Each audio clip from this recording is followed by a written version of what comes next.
And you're welcome to our very first big report for today, Sunday. We're going to be looking at something very important, and it's all about our socio-economic climb, and this time it's budgets from the federal to the state level. Now, we understand that we turn our attention to Nigeria's fiscal priorities as 2025 is here, right? And at the federal level, President Bola Tinubu has proposed a record-breaking budget of 49.7 trillion naira, which has stirred debates over its feasibility amidst the nation's current revenue challenges. Meanwhile, Lagos State Governor Babajide Sanwo-Olu has signed the state's 3.36 trillion naira appropriation bill into law, which has tagged the budget of sustainability. Lagos State's spending plan reflects a focus on infrastructure and economic diversification, with a significant 62% allocated to capital budget projects. I beg your pardon. But what does this mean for Lagosians, and how does it align with the federal government's goals? We had our correspondent Lekon Onabanjo who went out and did a very insightful report regarding the budget. Let's take a look at the highlights. It takes us through the highlights of the Lagos State budget. Take a look. The Lagos State Governor Babajide Sanwo-Olu has signed the 2025 appropriation bill, earlier presented before the State House of Assembly, into law. The bill, tagged Budget of Sustainability, is a 3.366 trillion naira package that aims to address infrastructure, economic diversification, and other critical sectors. Governor Sanwo-Olu said the budget underscored his administration's commitment to prioritizing infrastructure, with 62% allocated to capital expenditure and 38% to recurrent spending, representing a focus on driving long-term investment while maintaining efficient delivery of essential services. According to details, the budget's revenue framework projects 2.342 trillion naira from total internally generated revenue and 626.137 billion naira from federal transfers, with a deficit financing of 398.662 billion naira.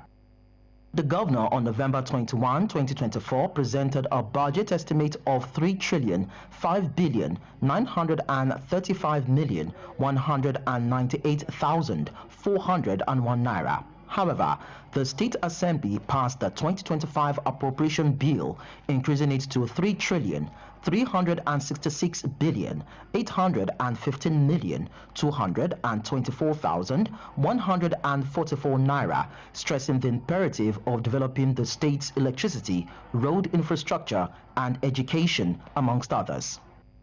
Lagosians will be hoping that the 2025 budget will deliver on the promises of the Sanwo-Olu administration, while also improving the quality of life and pioneering the delivery of democratic dividends to all electorates. In Lagos for News Central, Lekon Onabanjo. I want to say thank you very much to Lekon Onabanjo for bringing us that report. But here in the studio, joining us to have these very interesting conversation, we are being joined by Oludamilola Onemano, Gender and Research Analyst at BudgIT, an organization dedicated to budget transparency and also accountability. So, Damilola, you're welcome. Thank you very much for joining us here today. Thank you very much for having me. Thank you for coming on. All right, ladies first, please. Oh, of course. I mean, let's talk about the 2025 budget, the Governor Sanwo-Olu's budget for Lagos, and it focuses on capital expenditure and sustainability. I mean, the first question, or the easy question, would be: does this align with the general consensus at the federal level, or the goals at the federal level? So when we say align, we're talking about does it align with citizens' preference? Does it align with poverty reduction? Does it align with the labor force bringing about employment? Does it align with ensuring that capital infrastructure, especially roads, transport, education, health, are being prioritized? Yes, so the president has made a huge allocation of 49.7, and then the governor himself is making a 3.36, right? We cannot say for a fact that it's not ambitious for Lagos State. This is going to be the biggest budget that Lagos State has had in history. But then one thing I know with Lagos State is that as much as they are ambitious, they are go-getters. Yeah, so because Lagos has always proven itself to be a revenue-generating, we'll call it industry now, not just a state, a revenue-generating industry. So if it says, I'm going to get a 2.4 trillion naira, it's obviously may not reach it, but realistically, it will get to a 90%, there about 70%. And Lagos State has also shown that most times 80%, 70% of its revenue, total revenue, is highly dependent on IGR. That's what they gain within the state. Let's talk about that IGR. 2.34. So is it 2.34?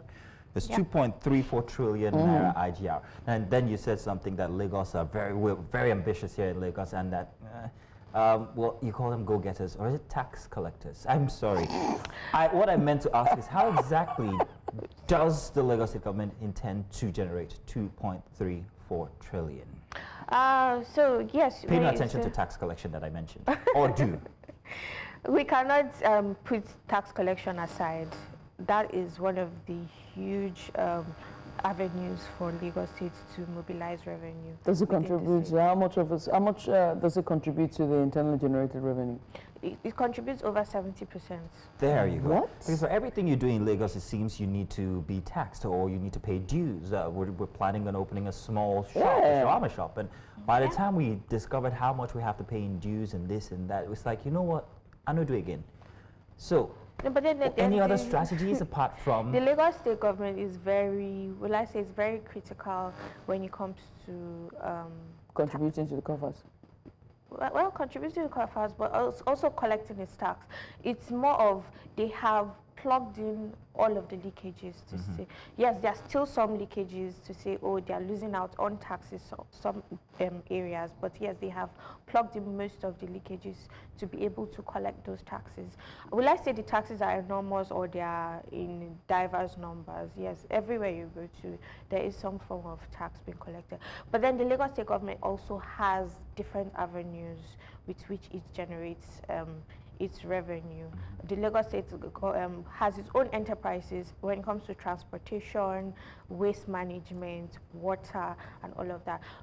With water, we can't say how huge or how significant the contributions are. But when it comes to transportation, the entertainment industry, everything else, waste management, and all of that, yes. Compared to other states, yes, Lagos is doing significantly better, but yes, there's always room for more. There's always room for improvement. Lagos State is also budgeting, and I want to get this figure correctly, 398 billion naira deficit. And the federal government as well is also grappling with revenue shortfalls. And so it begs to ask a question about the implications of such financing models for economic stability.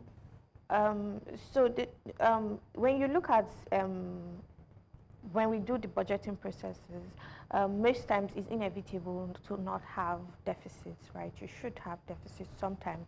Yeah.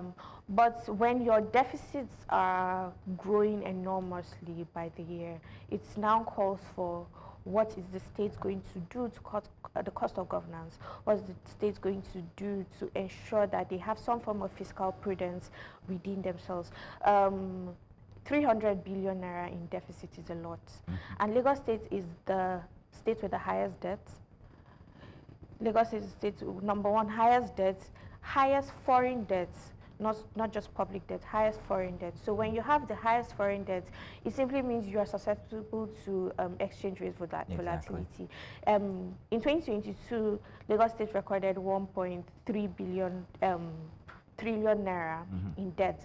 As at the end of 2023, it was already going above 2 trillion naira in not because we borrowed more, but because of the exchange rates tripling. So it's more like you still borrowed. So the borrowing is not as significant as the impact of the exchange rates on the debt burden that Lagos State has. And when you now look at, okay, the debt sustainability of the state, so in budget we have a way, we have a methodology we use to calculate states' debt sustainability, and we look at how your foreign debt impacts on your total public debt.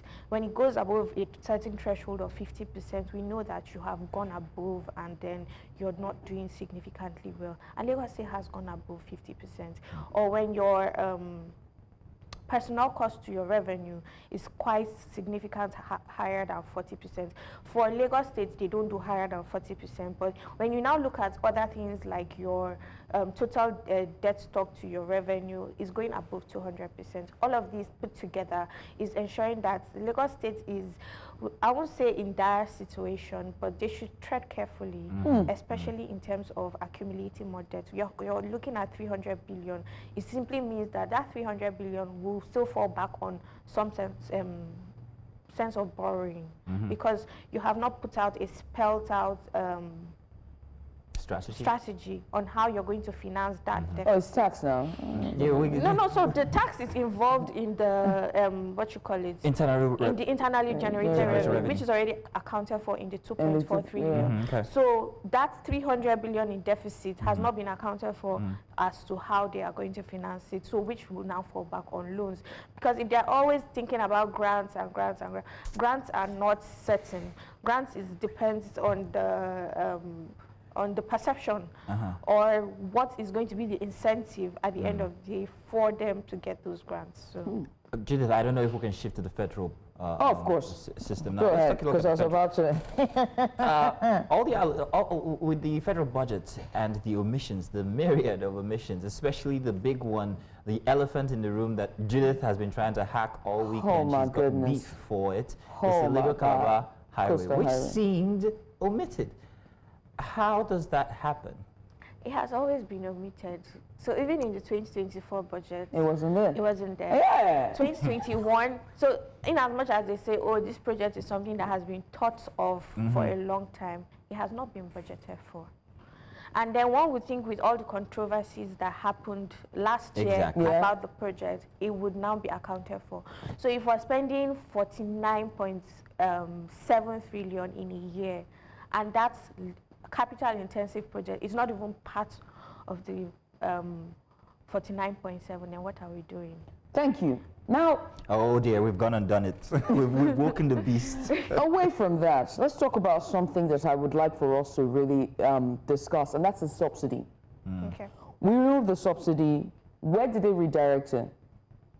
Are we having those conversations? Also, the line items in terms of agencies, ministries, and departments, it still needs to be probed. And lastly, personal expenditures or expenditures like furnitures and everything else, it still needs to be probed. The question I'm asking is, when has budget been able to raise concerns or questions about redirection of our subsidies and where they went to in the last budget and this year's budget?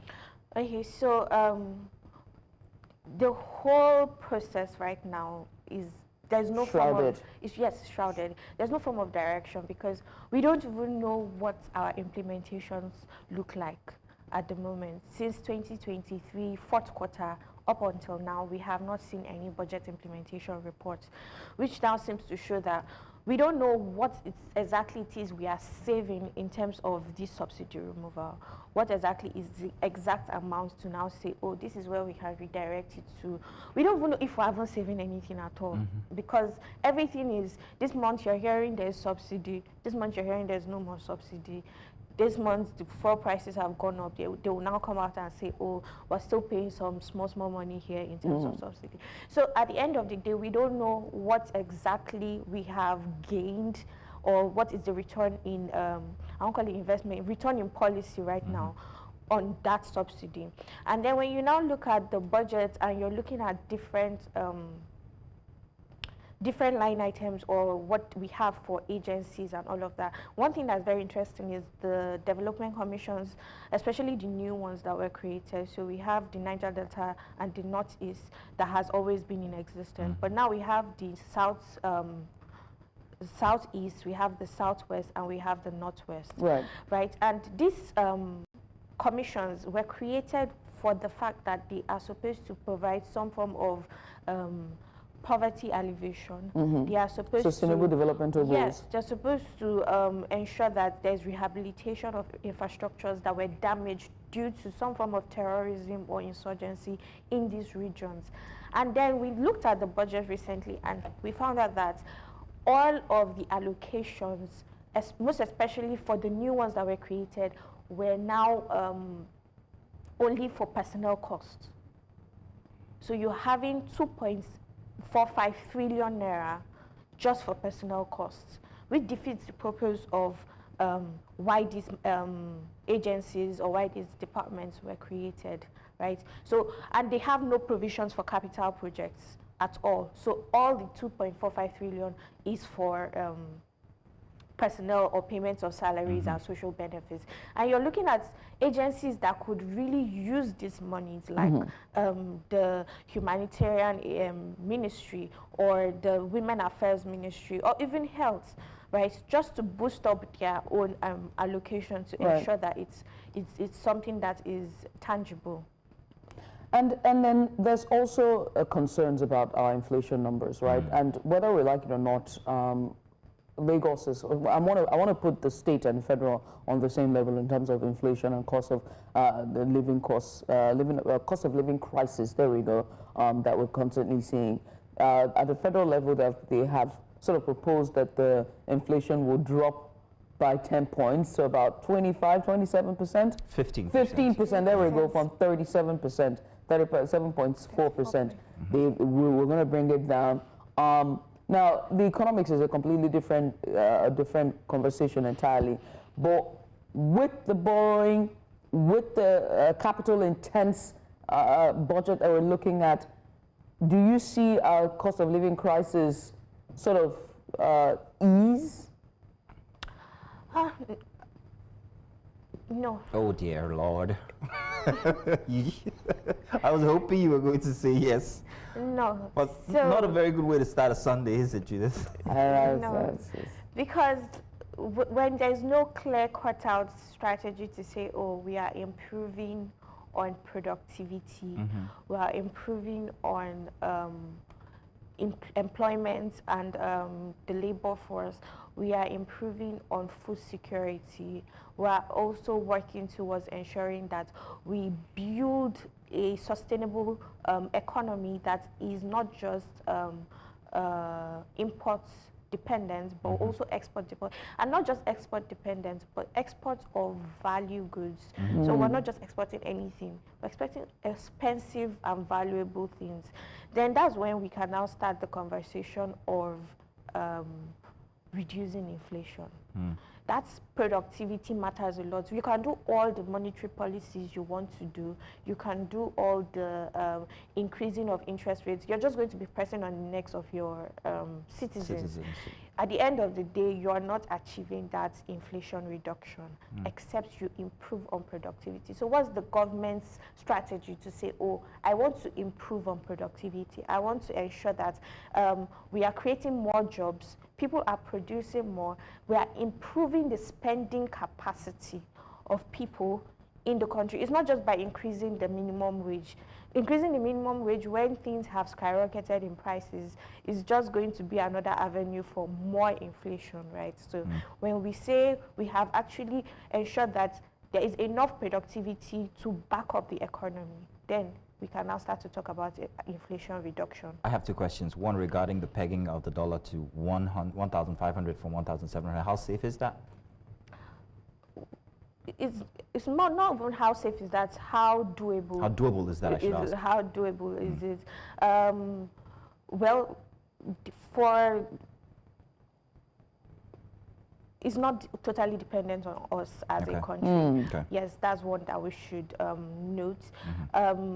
Like I said, increasing the productivity of the country, increasing how much we export as a country is one that can ensure that our foreign reserves improves really well. Yes, so over the 1 year or two, foreign reserves have had some form of little bit of increment, yes, but or stability, like I'll say. But yes, we need to do more to ensure that our foreign reserves are in good states, and then we have more exports as a country. Okay. One way or the other, the exchange rates can now start to appreciate. This might be my final question, but I wanted to take a look at some of the major sectors and how the allocations went. Education got 3.52 trillion, health 2.48 trillion, infrastructure 5.06 trillion, defense got the highest at 4.91 trillion. So is it federal now? Yes, federal, yeah.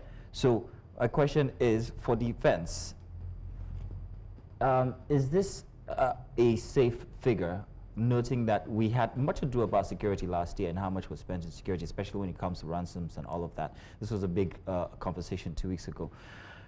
Is it adequate for defense? 4.91 trillion. What do you suggest? So defense has always had the highest allocation in like the past 10 years. But I also think we should also look at how much of improvements we have seen over the years in terms of security in the country. And then we should now also look at in-depthly what is this budget for, right?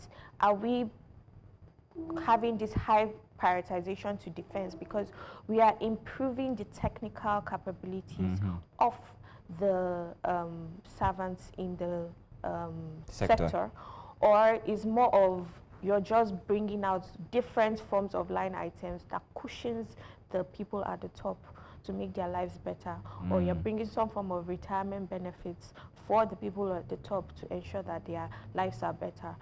When we look at it in-depthly, it's more like, oh, the police academy is having 1.2 trillion, or the police affairs is having 1.2 trillion. Has the salaries of the police improved over the years? The people in the army or the navy, have they had some significant form of welfare packages to ensure that their lives that they risk every time has some form of insurance or reassurance by the time they get back from wherever they have gone to serve the country? So yes, these are some things that I feel like we should look at before we now start to say, is this adequate enough? Yes, we'll have the highest allocation, but is it necessarily improving the lives of the citizens by not just providing them with these personnels, but ensuring that also the personnels are good enough or are well taken care of to be able to carry out their duties. No. Let's come to the state level. Lagos State has allocated 62% of the budget to capital expenditure. Do you think that this would impact, in some sense, the critical sectors that we have positively? Would it impact those critical sectors like healthcare, education, security, roads, traffic? Okay, so I would like to actually see it work, because yes, you can have these big allocations. Yeah, 62 is a to lot. so many things, but when we don't see it work, or when we, because last year we had 2.6 trillion in budgeting for Lagos State, and then you still see that the roads are not fully patched, or you're going on the roads and you're having so many potholes, different manholes opened and all of that. At the end of the day, you're thinking to yourself, what was the impact of last year's budget that they are now increasing this year's budget, right? There are people who have not seen water, that's water coming from Water Corporation of Lagos State, for almost 6 months. 6 months? 6 months? Yes. 6 months is small. Oh, stop. We laugh.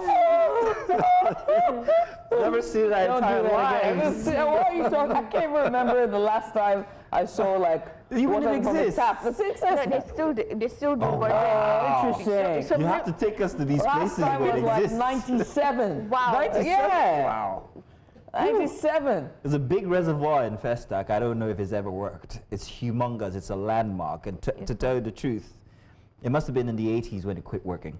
Wow. Yeah. Yeah, but there's still some areas that get water, but I'm very certain of one particular place that I know that for 6 months they haven't seen. We need to and cut this part of the show out and put it up on Instagram. But yes, but go ahead. I apologize. yeah, so how is it benefiting these people? Like, what has been the improvements that have been made over the years, right? And then we say, oh, we're spending so much on traffic control, transport, and all of that. How has it improved? And then we see that you have so much of budget. And one thing I wanted to just say before is that you find out that the green line that Lagos State wants to control is not even under the budget of Lagos State, it's under the federal budget. So we now start to ask, is this a state action or is it actually a federal action? What are the implications there? Because if it's a state action, when it comes to light as a state enterprise or whatever is going to be, whatever funding goes to the states before they give a particular percentage back to the federal government. Because if it's now for the federal government, it goes straight to the federal federation account, because some is now giving back to the state. So we need to know that this funding, because around 140-something billion naira, right? This funding is going in the right direction, and it is owned by the right bodies, whether it's a state or a federal action, it's owned by the right bodies. So there needs to be that clear cut out. And then because we've not really seen the deep line items of the state budget, unlike the federal that we've seen all the line items, it could now be that Lagos State government has also created their own budgets for the green line, so it's more like duplication. Of resources. I mean, we also have to talk about, the MDAs and, most importantly, the transparency in terms of implementation.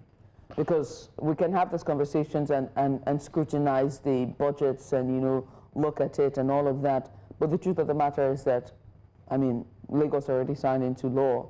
Federal is very close, is one step away from being signed into law as well. And so we have to now start talking about the proper implementation of these budgets and transparency and accountability.